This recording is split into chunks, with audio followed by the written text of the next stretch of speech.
Okay, classmate. Makikita nyo sa drawing, meron tayo uling schematic diagram, figure 2, full wave bridge rectifier without capacitor. Kaya ako drawing ito para isolve natin yung ilang problem solving. Ngayon, dinisconnect natin yung capacitor. Ito na ngayon yung waveform niya. Pulsating DC, flows in one direction. Una nating isosolve ay yung tinatawag na BRMS sa secondary windings ng transformer. Ano yung BRMS niya? Ano ba yung BRMS? Gaya ng sinabi ko, ito yung dahil ang alternating current ay sine wave. Ang BRMS, kung ito yung sine wave, nandito siya sa malapit sa tuktok. BRMS.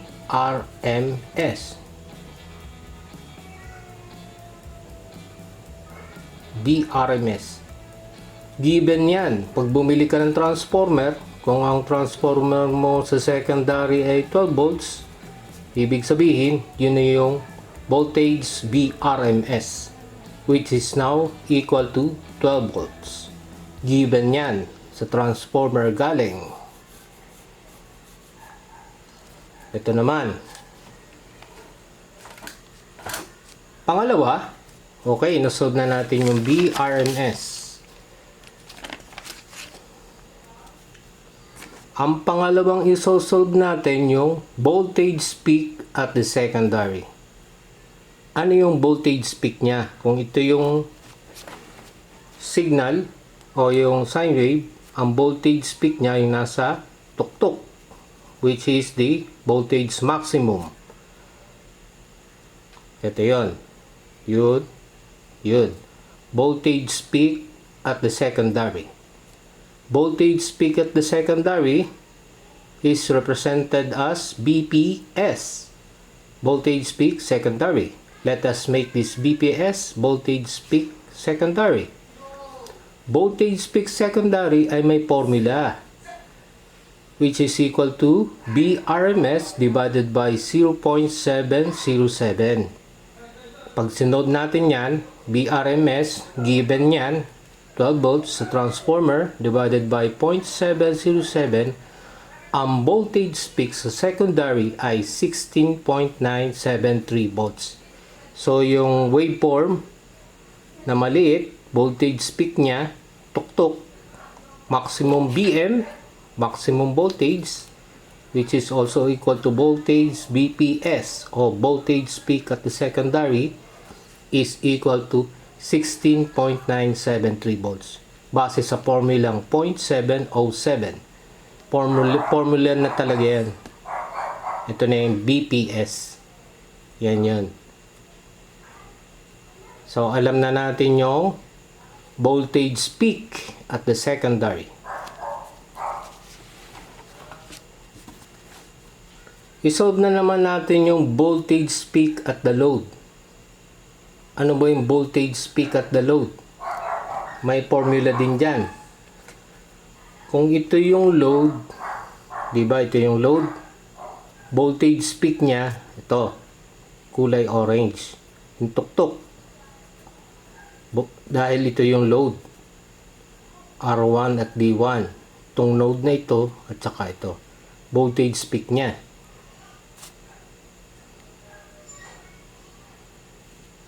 Okay?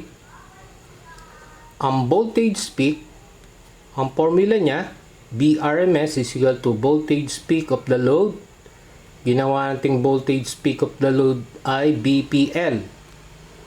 Let us make BPL, voltage peak of the load, divided by square root of 2. Formula na talaga yan. Ngayon, BPL, voltage peak of the load, is now equal to by crisscrossing. sa math knowledge natin. Mag-aangat ito, magiging multiply, BRMS given 12 volts, magiging square root of 2, 12. BPL now is 16.92 volts. Yan yung voltage peak of the load. Parang halos voltage peak of the secondary, which is 16.973. Voltage peak of the load, you know, parang yung orange. Tsaka yung ano, sa rectifier. Yung peak niya. Yan ang voltage peak of the load. Ito naman, voltage average. Ang voltage average ng load ay nandito, malapit siya sa tuktok din. May isa pang formula dyan eh. Bukod sa voltage average of the load, na ang formula ay 2 times voltage peak of the load divided by pi voltage average. May formula pang isa dyan eh.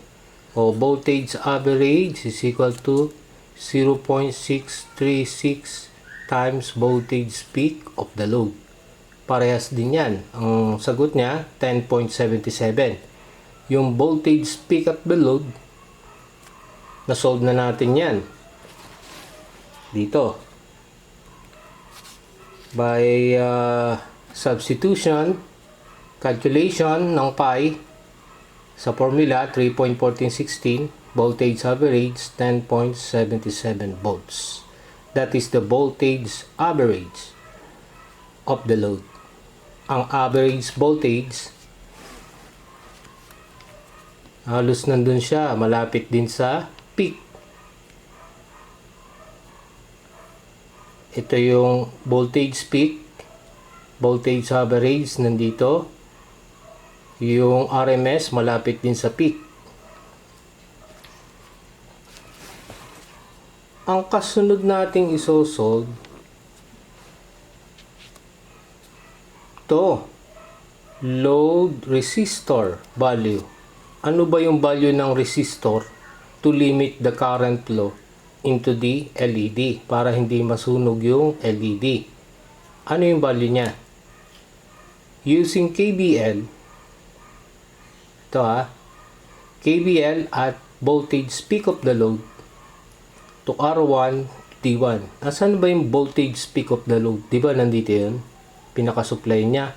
Voltage peak of the load minus the voltage drop at R1 and voltage drop at D1, because according to KVL, Kirchhoff's voltage law, sum of all voltages in a loop is equal to 0. So yung supply na BPL, yan voltage peak of the load, dito yan, diba yan yung voltage peak of the load, minus the voltage drop at R1, voltage drop at D1 is equal to 0. KVL. Transposition, simplification, ito magiging positive, same. Substitution, alam natin yung value ng voltage peak of the load, tsaka yung voltage drop of D1. Voltage drop of D1 to turn on, forward voltage ay 2 volts. Yan yung required voltage to turn on para dumalo yung kuryente sa LED. 2 volts sa datasheet. Kaya ang voltage drop at RD1, voltage drop at R1 is 14.92 volts. Using Ohm's law, voltage is equal to current times resistance. Okay, transposition. R1 now, alam na natin yung voltage drop ng R1, 14.92 volts. Yung current ng resistor ay equal sa current ng LED. Dahil series yan. Current in series is equal. At kung ang current rating ng LED alam natin, which is the forward current to turn on the LED is 0.02, alam din natin yung current sa R1. Series siya. Current in series is equal. Kung ito'y 0.02, 0.02 din ang R1. Kaya yan ang value ng current at R1. 0.02 ampere. Nagbase sa current rating ng LED series. Kaya ang R1, ang value ay 746 ohms. And I use 1 kilo ohms. May available. Ayan, no? R1 ngayon, 746. Available ko resistor, 1 kilo ohms. Yan ang kailangan nating resistor para malibintahan ang daloy ng kuryente sa LED. Solve na ngayon ang value ng resistor. Kasi yung forward current ng LED to turn on, 0.02 ampere. Yan yung required current. Magdi-design tayo ng load na ang current rating talaga ng LED, 0.02 ampere. At ang voltage rating, 2 volts. Kaya alam na natin yung value ng R1. Ngayon, ang kasunod ay average current of the load. Ang voltage average is equal to current average times the resistance, R1. Ohm's law. Alam na natin yung voltage average. Kanina, 10.77.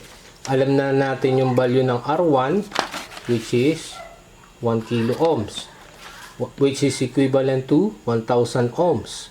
Kaya ang current average is 0.01077 ampere. Yan na ngayon ang current average. Ang kasunod nating isosolve, ito yung efficiency ng rectifier. Gaano ba kaganda yung rectifier natin? Efficient ba yan? Using the formula. This is the eta symbol. Eta symbol is equal to power of the output or the load divided by the power of the input times 100%. Yan ang formula ng efficiency ng rectifier. Power of the output divided by power of the input times 100%. According to the power formula, P is equal to voltage times current, and to the Ohm's law, current is equal to V over R. Substitute I to the power formula, V, and V over I, V over R. Now P is equal to V squared over R. Substitute it to the power output, V squared over R. Ang gagamitin natin sa output ay itong voltage average. Power of the output, voltage average ng ating load, which is now the output. Kasi nga, pulsating DC, ang kailangan natin yung voltage average. Ito na ngayon. Squared R. Ang voltage average, ano din yan equivalent to voltage DC. DC voltage. Squared R. Sa power input, BRMS. Squared over R. Yan yung input power o input voltage. Diba? Yan yung 12 volts dito.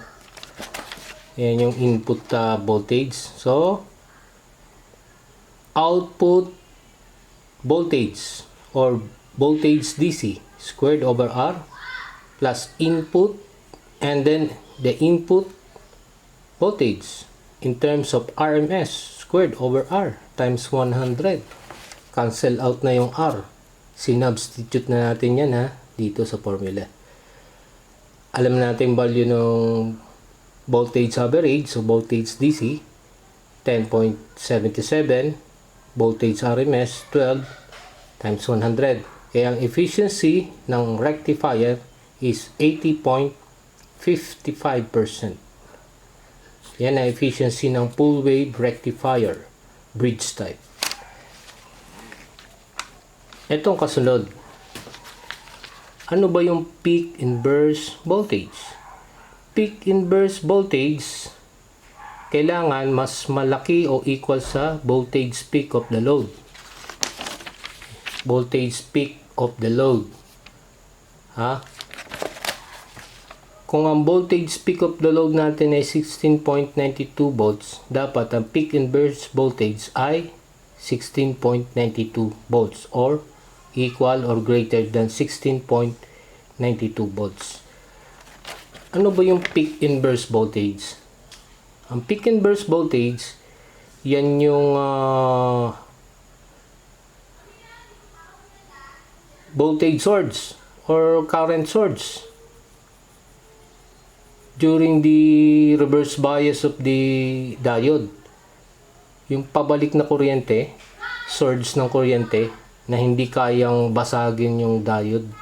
Kaya nga tinawag na peak inverse voltage. Kung ito yung forward voltage, yung reverse voltage. Inverse o reverse voltage ng diode.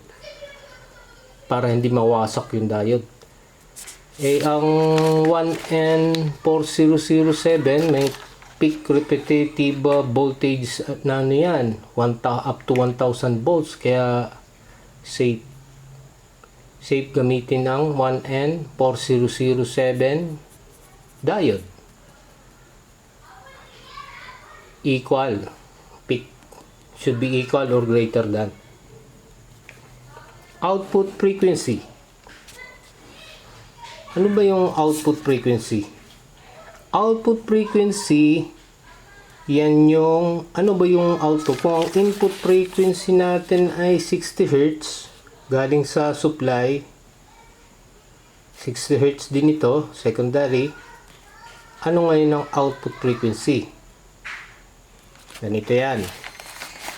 Ang output frequency ng load, kung ito yung input sine wave, or yung sine wave dito sa secondary, ito yung period, TI time period ng input AC or input AC. FI input frequency yan, 60 Hz. Yung period, yan yung isang cycle in terms of time, unit of time, period yan, na may formulang bago yan. Ang hanapin natin ay output frequency. Diba yan yung waveform ng output frequency ng rectifier. Ito, pulsating DC. Pag tiningnan mo yung graph, kung ito yung sine wave, halos kalahati yung output frequency. Ito yung sa rectifier ha, graph. Kaya pag ina-analyze mo yung TO, which is the time period ng full wave, time period ng full wave rectifier ay kalahati ng sine wave. Oh, di ba? Kalahati period sa cycle. Kaya may equation tayo na TI is equal to twice ng TO. Time period ng input is equal to double time period ng output of the secondary, of the output of the load. Since may formula na ang frequency is equal to 1 over time period, so kung TI equals 1 over FI, base sa formula na F is equal to 1 over T. May equation 2 na tayo. Okay, let F of frequency of the rectifier output. Yan na yun. Ito yun, no? Output na rectifier, ha? Kaya yung TO is equal to 1 over FO. Alam natin yung input frequency 60 Hz. So, masosolve natin yung input period, time period of the input, which is 0.01667 seconds in terms of seconds. Yan yung period ng wave. So, ngayon, gamitin natin yung formulang 1. Alam na natin yung TI, substitute dito. Kaya ang time period ng output, ng rectifier output, ito, by crisscrossing TO, substitution, then 2, TO now is 0.0083 seconds. Substitute now para makuha yung output frequency. Alam natin yung formula dyan, F is equal to 1 over T, or T is equal to 1 over F. Output frequency na ay 120 Hz. Doble na ngayon ng frequency ng rectifier. 120 Hz. From input na 60 Hz, naging 120. Ang time period, yan o, halos kalahati, pero output frequency ay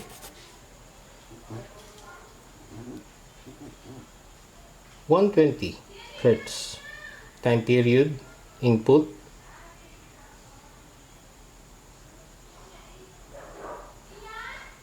output 0.01667 seconds.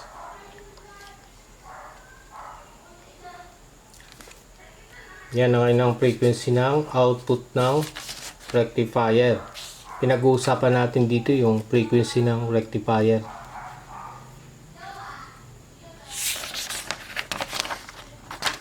Ito na ngayon ang schematic diagram na may capacitor. Full wave bridge rectifier with capacitor. Ito. Same. Sine wave. Small. Pulsating. Kita natin dito yung voltage peak, the load, and then the voltage average.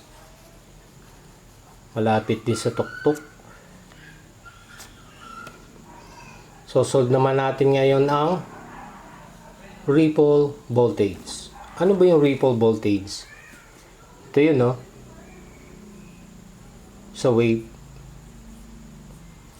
Kasi nung ma-filter na ng capacitor yan, nag-iba na yung itsura ng wave. Naging ganyan na. Nag-ripple. Parang, ano, yun na nga, ripple. Yan, no?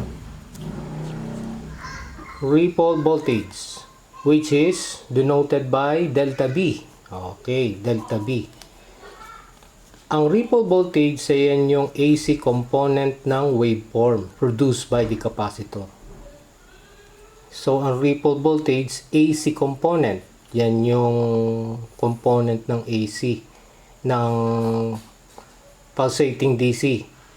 May AC component pa rin yan. Ang tawag dyan, ripple voltage.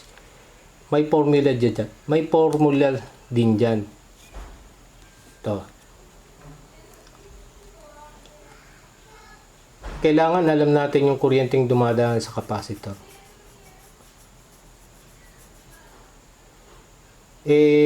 Ang formula dyan sa current ng capacitor is equal to C times the derivative of B o voltage divided by derivative of time. Ano to? Calculus. Pabago-bago kasi yung daloy ng kuryente sa capacitor. Charging, discharging.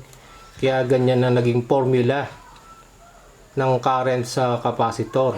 Current I is equal to the capacitance times the derivative of voltage over derivative of time. Yan ay differential calculus. Ngayon, pwede mo ring Kita mo rito? Gawing algebra. Sa algebra naman, since ang gusto nating mangyari makuha yung current average, C times the ripple voltage o delta V and then delta T. Ang delta T, yan yung change in time. Pagbago kasi yung time ng charging discharging ng capacitor. Meron niyang constant value na 8.33 millisecond for full wave time period. Substitute mo yan dyan. Ngayon, ang kailangan natin yung voltage average ng ng pinaka load. Ito yung formula. Voltage average is equal to voltage peak minus the ripple voltage divided by 2 close quantity. Yan ang kailangan natin ma-solve, yung ripple voltage. Dito sa formula ng capacitor, nandito yung ripple voltage formula, delta B. Kaya pag sinubstitute natin yung value, alam na natin yung current average, which is this. Alam natin capacitance. Alam na yung delta B na lang hindi. Ito, constant. By simplification, delta B, the ripple voltage, ampere, milliseconds, and then the microfarad, substitution lang ito.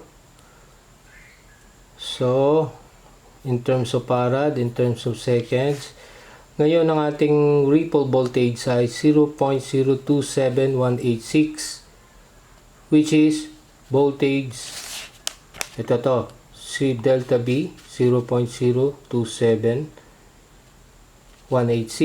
voltage peak to peak. Ano ba yung voltage peak to peak? Kung ito yung sine wave, ito yung voltage peak, meron pang isang voltage peak sa ilalim.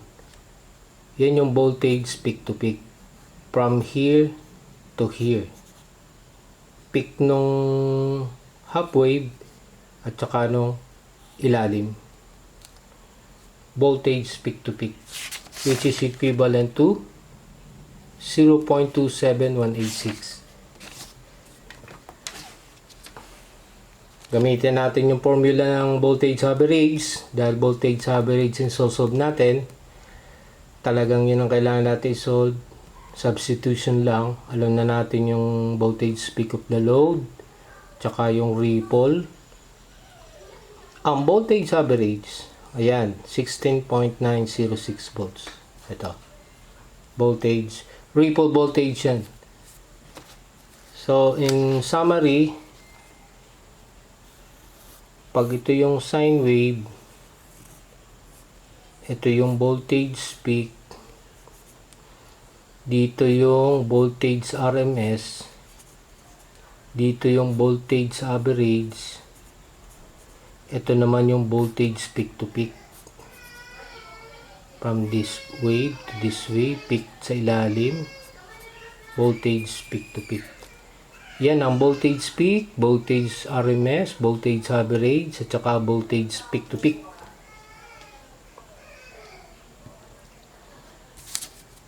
Ngayon, na-solve na natin lahat ng kabitan natin ng capacitor. Nagkaroon ng ripple voltage. Okay, ito na ang aking actual layout. Layout, PCB. Ito yung transformer. Ito na yung schematic diagram, sarili kong design. Meron din yung output header for the provision of voltage regulator para maging power supply. Nakakonekta sa output. Value ng R1, 1 kilo ohms. Full Bridge Rectifier. Header din. Yan yung design ko. At ang pinaka final product ay ito. Ito yung 220. Kinabit ko sa 3-prong. Nakakonekta siya sa primary, sa likod, secondary. Ito na ngayon ang pinaka. Rectifier.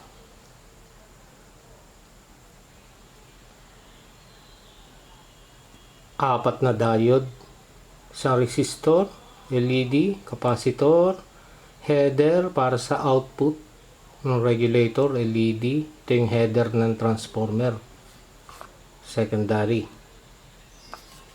Kukonekta mo lang yan dyan. Tapos transformer, lagay mo yan dyan.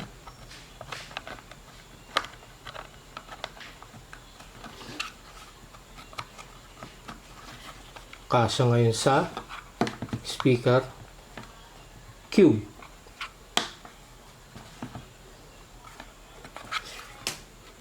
Ito na nga yung cover.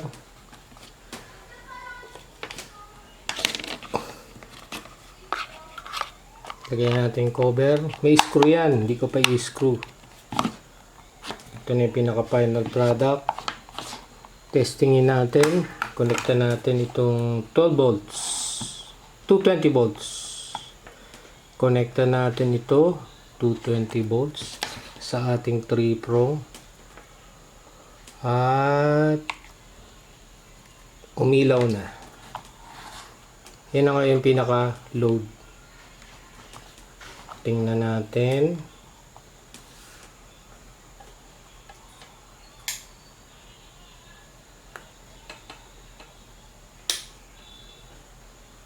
Yan ang full bridge rectifier. Hindi na siya masyado nagpapalsate yung LED kasi rectified siya using full bridge at na-filter ng capacitor.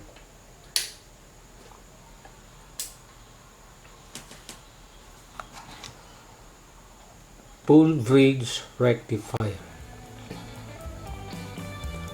Okay mga classmate, see you again sa next project. Sana magustuhan ninyo itong ginawa kong project. Thank you.